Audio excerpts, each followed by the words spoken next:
Magandang umaga mga kamanok.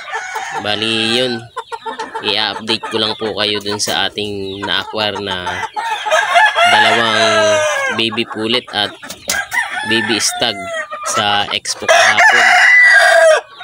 Bali ngayong umaga papatukain na natin. So bago natin patukain, bibigyan muna natin ng bacterial flushing para nang sa ganun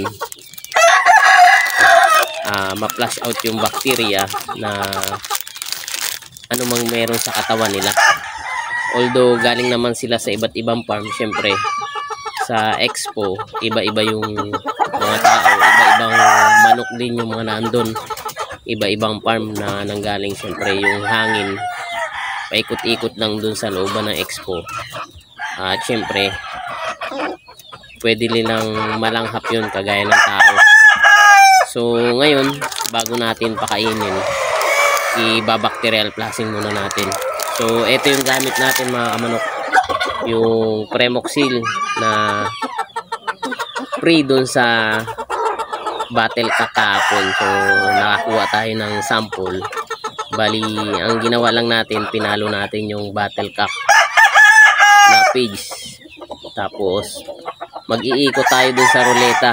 Tapos yun, kung sample ang makuha nyo, ganito.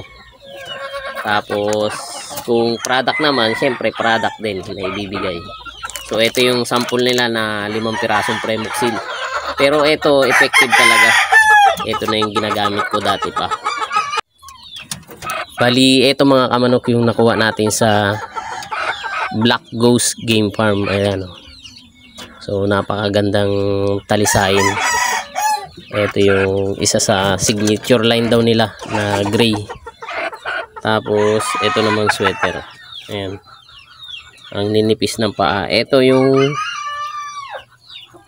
marking nila mga kamanok sa ilong. Tapos yung leg band, yung, pero wala itong wing band mga kamanok.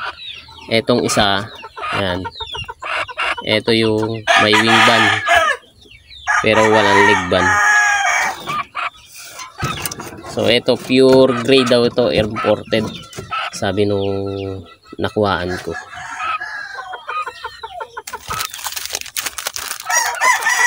Tapos etong baby stag, edad 4 months. Napakaganda ng katawan nito, ang laki. Kay Sir Marcos natin nakuha sa Sisiw Academy Game Farm. Ayan, bali ang bloodline nito pure Bruce Barnett sweater. So yun, intact sa kanya yung leg band tsaka yung wing band. So yan yung palatandaan na sa ay pure.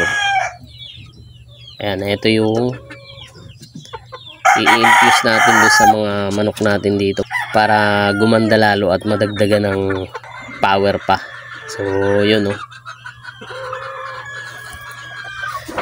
So ito yung Bruce Barnett natin na galing dun sa tropa natin. Ang history pala nito mga kamanok, galing din pala ito sa Sisiw Academy Game Farm.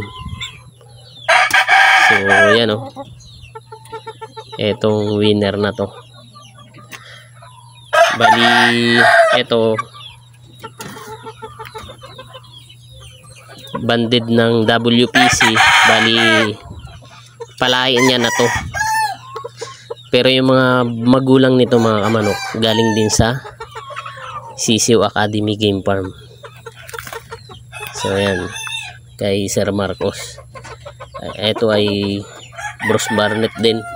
Kaya nung sabi niya sa akin, pag kumuha ka ng sweater, kung hindi sa Red Game Farm, kay Logis o kay Sir Marcos o Sisiw Academy, yun yung pagkuhaan mo para sure ka na magaganda yung sweater.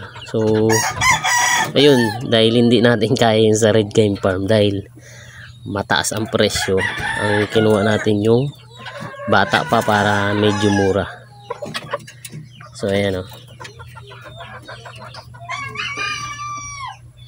So pinapares natin dito sa Yellow Ligach. Bali may itlog na siya na isang piraso. Ayan.